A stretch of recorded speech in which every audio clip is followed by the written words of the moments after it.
G'day Australia, and welcome back to SOF.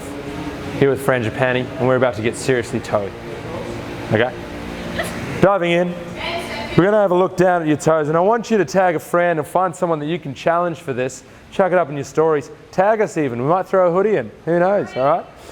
What we're looking at is your ability to lift your big toe alone, okay?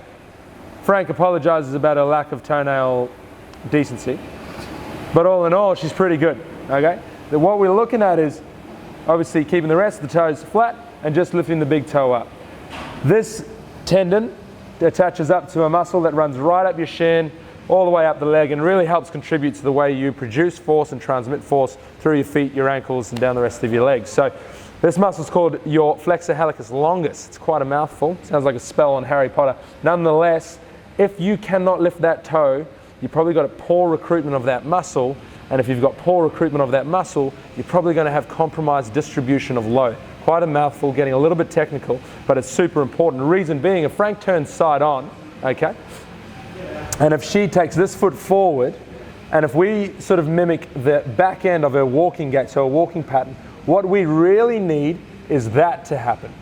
This big toe to be flexed, okay, those ankles and toes to really get some range through them to come back. What tends to happen with weakness in the flexor hallucis longus and then up the rest of the flexors of the toes is people don't have that ability to push off their big toe, so they lift up their whole foot and it kind of stays flat, and you end up losing the ability to produce force with the foot. If you lose that with the foot, working up the chain, you're probably going to have poor contribution of force from your glutes when you walk, climb stairs, run, jump, etc., okay? So such a simple thing of lifting your big toes and practicing that on your own then gives you the ability to roll over that foot when you take that step forward and really produce force quite nicely when you walk, when you run, and everything else, okay?